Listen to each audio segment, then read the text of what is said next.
Hello everyone, dear students. आज हम रीतिकालीन कवि देव द्वारा रचित सवैया, जिसमें उन्होंने श्री कृष्ण के रूप सौंदर्य का बड़ा ही मनोहरी चित्रण प्रस्तुत किया है, का सरलार्थ करेंगे। प्यारे बच्चों, जब हम इस सवैये को पढ़ेंगे तो ऐसा लगता है जैसे मानो श्री कृष्ण की सुंदर छवि हमारी आंखों के सामने प्रकट हो गई हो। चाक्षुष बिंब का यहाँ पर कवि देव जी ने बड़ा ही अच्छा उदाहरण प्रस्तुत किया है।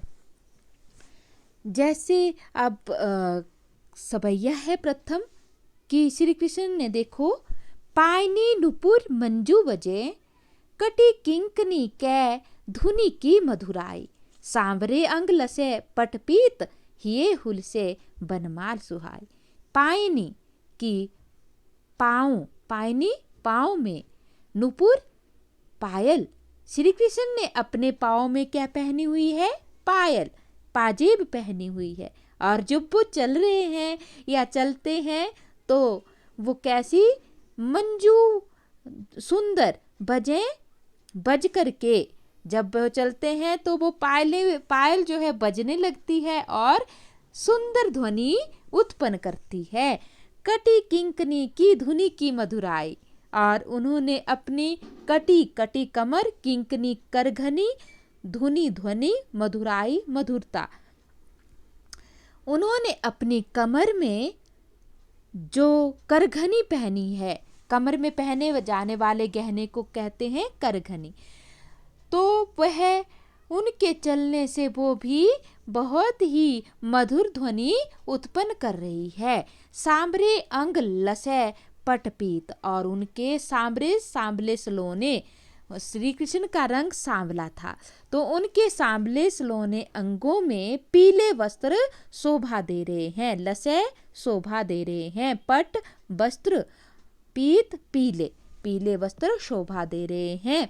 हिये हुल से वनमाल सुहाई, हिये हृदय, हुल से प्रसन्नता, वनमाल फूलों की माला, सुहाई सुशोभित, जो उन्होंने अपने हृदय में फूलों की माला पहनी हुई है, अर्थात जो उनके हृदय पर फूलों की माला सुहाई सुशोभित है, वह हुल से अत्यधिक प्रसन्नता देने वाली है। माथे किरीट वड़े दृग चंचल, उनके माथे पर उन्होंने किरीट, मुकुट पहना हुआ है, मुकुट धारण किया है। और बड़े दृग, उनके दृग होता है आंखें, उनकी आंखें बड़ी बड़ी हैं और चंचलता से भरी हुई हैं।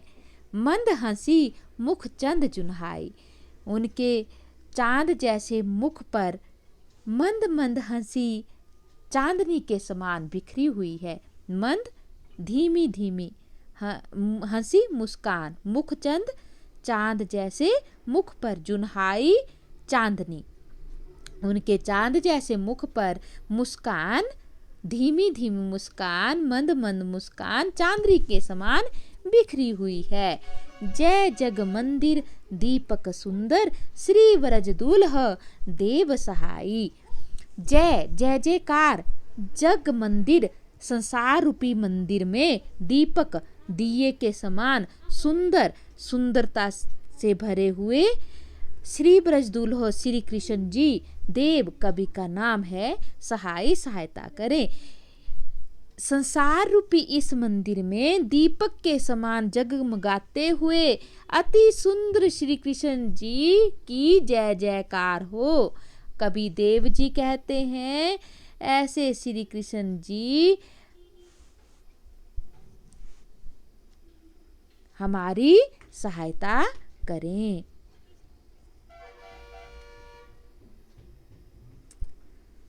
ऐसे श्री कृष्ण जी हमारी सहायता करें। सहाय का अर्थ होता है सहायता करें। जय जय जयकार, जग मंदिर, संसार रूपी मंदिर में दीपक, दीपक के समान जो श्री कृष्ण संसार रूपी मंदिर में चमक रहे हैं और वो जो बहुत सुंदर लग रहे हैं, उनकी क्या हो, जय जय जयकार हो। श्री ब्रजदुल्हे ऐसे श्री कृष्ण जी कबीरदेव जी कहते हैं हमारी सहायता करने वाले बने। तो अब काव्य सौंदर्य की जब बात की जा रही है तो कबीरदेव जी ने यहाँ पर ब्रज भाषा की कोमल का शब्दावली का प्रयोग करते हुए तत्सम तद्भव दत्तभव शब्दावली का यहाँ पर सुंदर प्रयोग किया हुआ है। चाक्षुक बिंब है, जैसे मैंने पहले ही आपको बता दिया कि किस प्रकार श्री कृष्ण की छवि जो है हमारी आंखों के सामने प्रकट हो रही है जैसे ही हम इसको पढ़ते हैं। श्रृंगार और शांत रस का यहाँ पर कवि ने प्रयोग किया है। जय जग मंदिर दीपक सुंदर में प्रतीकात्मकता विद्यमान है। सवैया छंद है, स्वर मैत्री अलंकार है, मधुराई सुहाई जुनहाई सहाई में एक ही स्वर जब लास्ट में लगा हुआ है स्वर मैत्री अलंकार है।